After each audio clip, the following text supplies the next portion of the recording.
Hello everyone and welcome back to my channel Ishu की दुनिया। दोस्तों, आज मेरी कहानी का नाम है राजा की भूल।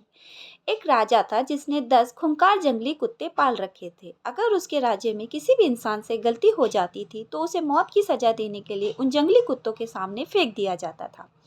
एक बार राजा के किसी पुराने मंत्री से कुछ गलती हो गई।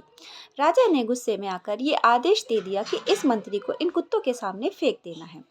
राजा ने सजा देने से पहले उस मंत्री से उसकी आखिरी इच्छा पूछी। मंत्री ने कहा कि महाराज, मैंने आपके यहाँ 10 साल सेवा की है। मरने से पहले मैं 10 दिन की मोहलत चाहता हूँ। राजा ने उस मंत्री की बात मान ली। 10 दिन के बाद राजा के सैनिक उस मंत्री को पकड़कर लाए और राजा के आदेश देने पर उस मंत्री को उन जंगली कुत्तों के सामने फेंक दिया गया। लेकिन वह कुत्ते मंत्री पर टूटने की बजाय मंत्री के आगे अपनी पूंछ हिलाने लगे और प्यार से उस मंत्री के पैर चाटने लगे। राजा ये सब देखकर हैरान हो गया कि आखिर इन जंगली कुत्तों को आज क्या हो गया। जब काफी देर राजा से रहा नहीं गया तो उसने मंत्री से पूछा कि आज ये जंगली कुत्ते आप पर टूट क्यों नहीं रहे। तब उन मंत्री ने कहा कि महाराज, मैंने जो आपसे 10 दिन की मोहलत मांगी थी, उन 10 दिनों में मैंने इन बेजुबानों की खूब सेवा करी। मैंने इन्हें नहलाया, खाना खिलाया और हर तरह से इनका ख्याल रखा।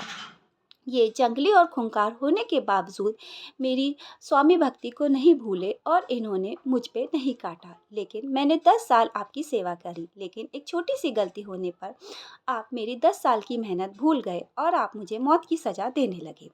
राजा अपनी गलती समझ गए थे। उन्होंने तुरंत मंत्री को रिहा करने का हुक्म दे दिया। दोस्तों, हमारे साथ भी यही होता है। कई बार हम लोगों की बरसों की अच्छाई के आगे उनकी एक गलती देख लेते हैं और वो अच्छाई भूलकर उस गलती को ही याद रख लेते हैं। इसीलिए हमें हमेशा लोगों को क्षमा करना चाहिए। अगर आपको मेरी कहानी अच्छी लगी हो तो मेरे चैनल को लाइक कीजिए, शेयर कीजिए और सब्सक्राइब कीजिए। Thank you.